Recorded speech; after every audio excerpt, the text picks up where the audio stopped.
Hey guys, welcome back. My name is Joe Ellis. I'm a commercial wedding and portrait photographer in Dallas, Texas. And today I want to talk to you guys about flash photography. But not these big flashes behind me here from in my studio. Let's talk about on-camera flash. Because I think that's something that every photographer winds up needing to use and have in their tool bag for all the things that happen to us, whether it's things with our family or professional gigs. And there's a few tips and tricks I'd love to give about using your Olympus camera and your on-camera flash that are definitely different and important. So the first thing is that I tend to use manual exposure mode when I'm using a flash. And I think that that is really the preferred way to do it if your on-camera flash is providing the main source of light for your image, okay? Because you don't really rely on or count on the meter inside the camera to give you the right exposure. Typically speaking, when you're shooting a flash exposure and you're in a dimly lit room, for example, you are going to, by the camera's knowledge, what the camera's saying in terms of the meter, you're going to underexpose that, okay? Which means it would be really dark if you didn't have the flash. The flash is making up the exposure. It's giving you the light that you don't have. Now, the one thing you have to understand about your Olympus camera in this scenario is that the default mode for me, for shooting with my camera, is for the camera to show me the exposure. So that means that even if I'm shooting in manual, I'm looking through the camera, that when the picture is too bright, I'll see it through the viewfinder, and the picture is too dark, I'll see that through the viewfinder. The problem becomes when you're shooting flash exposures is that you don't really want that because that would be showing you a really dark image, right? Because we took that ambient exposure of f4 at let's just use a 15th. Let's say the exposure is at ISO 800 f4 at a 15th, okay? And let's say we go ahead and close down one stop to a 30th, another stop to a 60th, okay? So now we're 2 stops underexposed. If I have my camera set up the way I normally do, then I would be seeing a picture that's 2 stops too dark. It'd be 2 stops darker than it should be to take the photo. So instead of having that, what I do is I turn on a feature called Live View Boost, okay? Live View Boost allows the camera to show me the best possible image that it can coming through the EVF and the LCD screen. And that means that it won't take into account the exposure settings that I've chosen, okay? Just for the purposes of what I see through the camera. When I take a picture, of course, yes, all those settings are still there. But what I'm seeing is not representative of the settings that I have on the camera, okay? And the reason why that's important is that I'm actually using the flash to make up that light that's missing. But the camera can't preview the flash, right? Because there is no light there for it to preview. So just be aware of that. You want to turn on your Live View Boost, and then you want to, generally speaking, underexpose your flash photos, okay? Because if you shoot a flash exposure at 0, if the meter is reading 0, and you shoot a flash exposure there, then the flash will come out at the same power as the ambient light in the room, okay, if you're shooting on TTL. Which means that it just gets kind of mixed looking. It won't really look like a flash exposure, and it won't really look like an ambient exposure. And that can be a problem for a lot of reasons, but the main one is that the light won't be very clean, and it may not be enough light to give you the look that you want for your photo, okay? And we'll go into some advanced techniques like color correcting your flash to match the ambient room light and lots of other things in the future. But let's just stick with some real simple stuff right now, okay? So you're headed to a party and you want to make some nice pictures of your friends at the party. So the first thing I would do is I would arrive in the room and I would set my camera up on manual and I would turn on my Live View Boost. So that means when I'm looking through my camera or looking at the LCD screen, I can always see in the dark, okay? Then I want to pick an exposure that is a couple stops darker than the ambient exposure, okay? But I want enough light in those ambient exposures to show through in the background of the image, okay? So for example, if the room exposure was, like we were saying, f4 to 15th at ISO 800, okay? If I shoot at 1/60th of a second, 2 stops under, I'm hoping that at that exposure that some of my background light in the room starts to show through in the photo. If you've closed it down too much, if you've gone to a 250th of a second, for example, in my same room, then you'd be 4 or 5 stops underexposed. And in that case, what you're going to get is totally black backgrounds to your flash exposures, okay? And you may not want that. So if you want more background light, generally speaking, I like to lower my shutter speed a little bit, okay? Okay, So a lot of that is for another day. That kind of heads us off in a completely different topic. Let's talk about just using the flash and some of the things that it can do. Okay, so the first thing you can do with your flash is you can point it straight forward, okay? Now, this has a couple of big advantages. The flash doesn't have to travel very far to your subject because it's going straight ahead. So the distance that the light has to travel is just from the flash to the person, okay? And so you get really good recycle times, okay?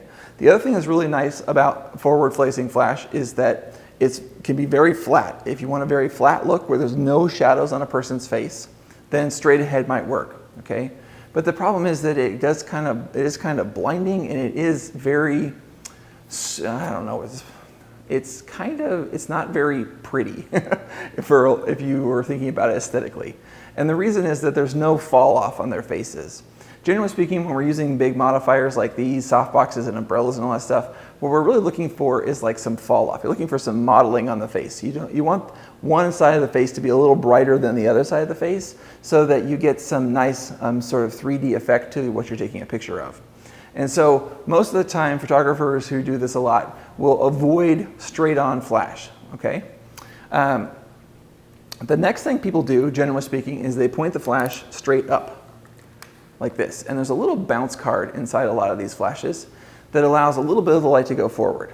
Okay, so that's another look. But here's the thing, okay, you're getting about 80% or 90% of the light bouncing straight up off the ceiling, going straight up and then straight back down, okay? So imagine those can lights in a room that you're working in. If the light's coming straight down, it can cause like raccoons and it can cause strange shadows on people's faces, like little raccoon eyes. And the only thing that's combating that is this little bounce card. And so maybe 10% of the light that's coming out of the flash is bouncing straight forward, okay? Now, if it's tall ceilings or something like that, or if the ceiling isn't flat, then that can work really well. It might actually balance out and look pretty nice. But generally speaking, I don't think it's as flattering as a couple of other choices. Now, if the ceiling is the only thing I can bounce off of, like the walls are too far away or their walls are black or something, then this becomes definitely the best way to go. But generally speaking, my first action if I'm using a flash is to go ahead and point it over my shoulder and behind me.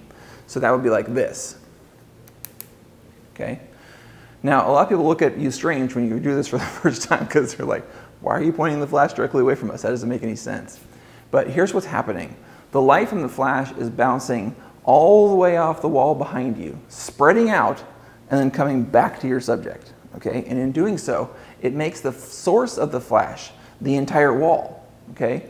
Now you have a softbox the size of the entire wall behind you. And so that's why your light becomes softer, okay? The only disadvantage to this situation is that you're asking the flash to go a lot further. It's going from here all the way back there and then all the way to your subject. Okay, and in the process of doing that, it's dispersing. Okay, so you're losing a lot of power, but it does give very flattering light. Okay, now in this scenario where I've got the flash right here, some of the light from the flash head is going to hit the ceiling, some's going to hit the wall, some's going to hit the floor, some's going to hit this wall, some's going to hit that wall. Okay, and that will give you very soft and even lighting, but that's not as pretty as like softbox lighting where it's big and soft, but it's also directional, okay? And so the way to take this one step further is to flag your flash. So if you have a bounce card that you can stick to the outside, or you have any other sort of flash devices, this one is a little snoot, okay? But this works great. You would put this on your flash like this, okay? And then you can point the flash behind you, you can point the flash to the side, and what's happening here is now you are saying, okay, I don't want the entire room behind me to be the source of light. I want maybe an 8 by 8 foot section of that wall to be my source of light. Or I want an 8 by 8 foot section of this wall to be my piece of light that I want to use. And so it winds up looking almost identical to a softbox, okay? Now, you have to be in the right room. You have to have hopefully a neutral colored wall, all right? And, and a lot of other things for this to work out perfectly for you. But in a lot of rooms, believe it or not, it really works well, okay?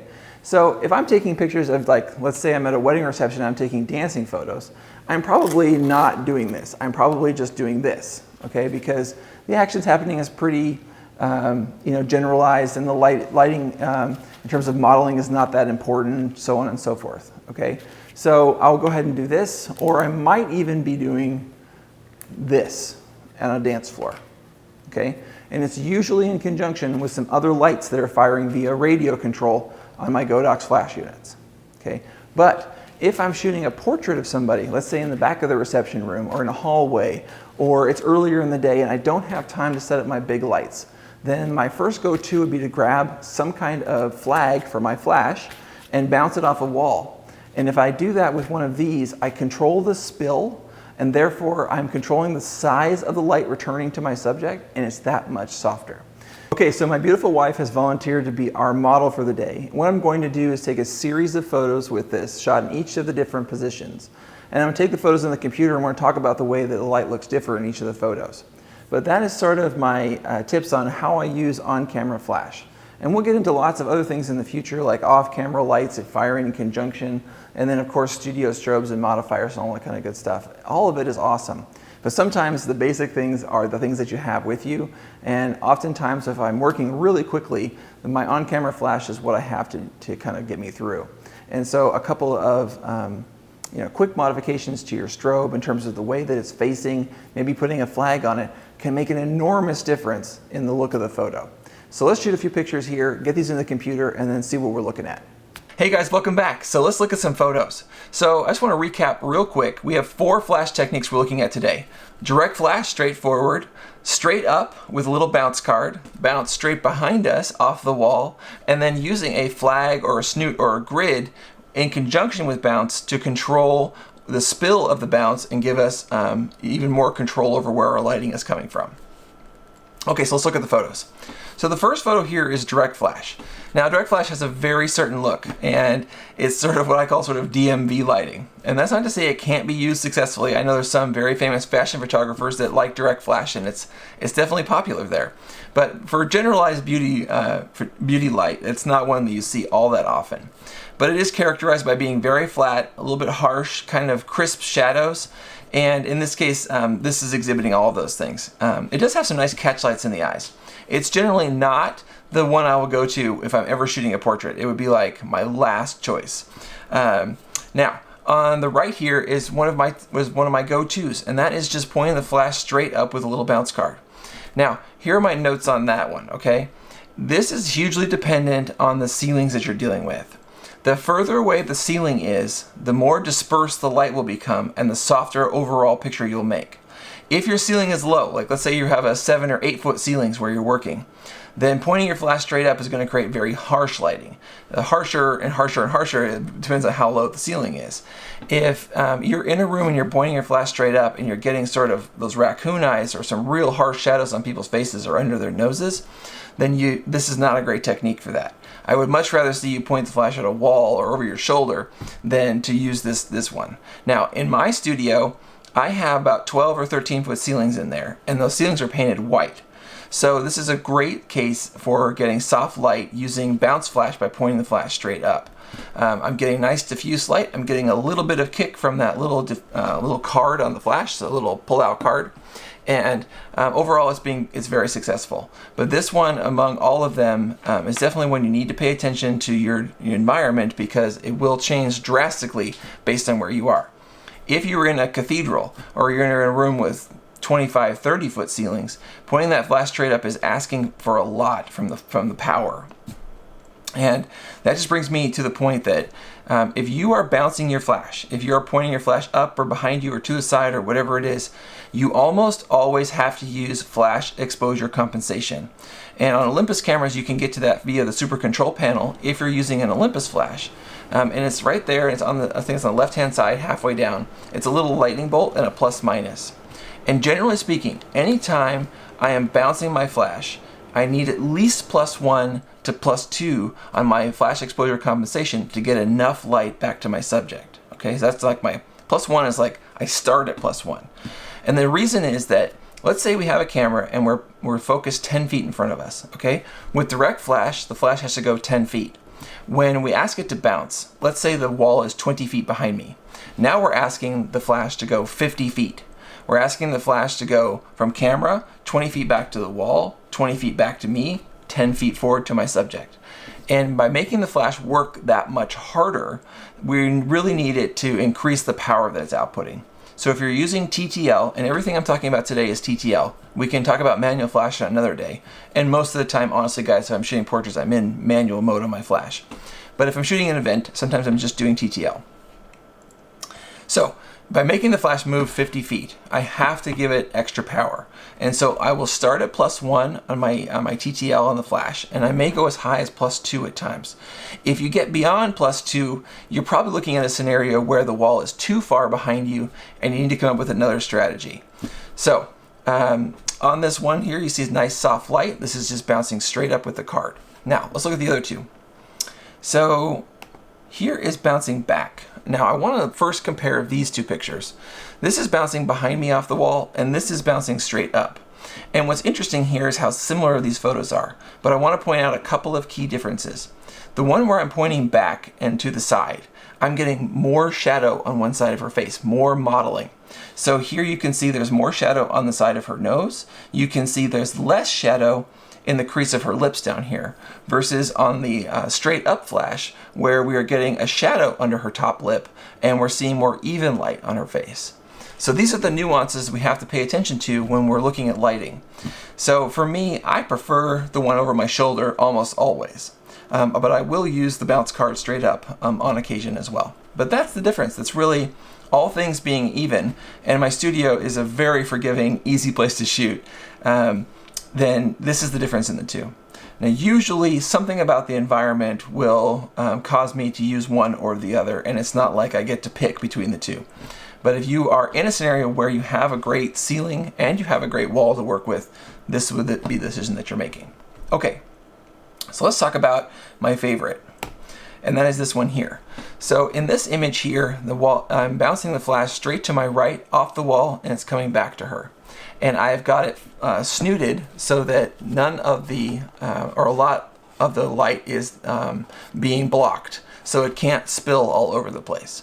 When I do this, what's really happening is that instead of using the entire wall as my softbox, because the light's going everywhere and then bouncing back to her nice and soft, instead what's happening is that I'm only using a portion of the wall as my softbox. So instead of the wall being, let's say, 20 feet by 20 feet and getting a very, very, very soft light coming back, I'm getting more directional light by using the snoot, by using a flag.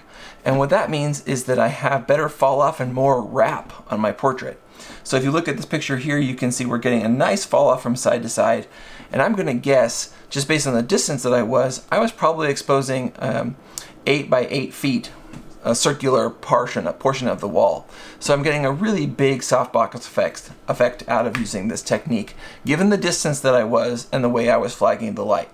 Now, this will again vary by your environment to a huge degree, but you would not believe the number of walls in the world that are painted white, and your ability to use your distance from them and one of these simple tools like this little snoot here to give you creative possibilities with the way the light looks.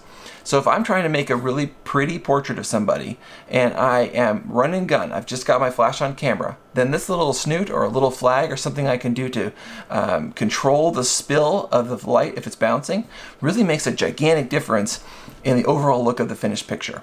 So that's what I've got for today, guys. Hope you enjoyed it. Please hit me up with questions and comments and all of that, and I'll see you guys in the next one. Oh, don't forget to subscribe, hit the notification bell. Thanks, y'all. Talk to you soon. Bye.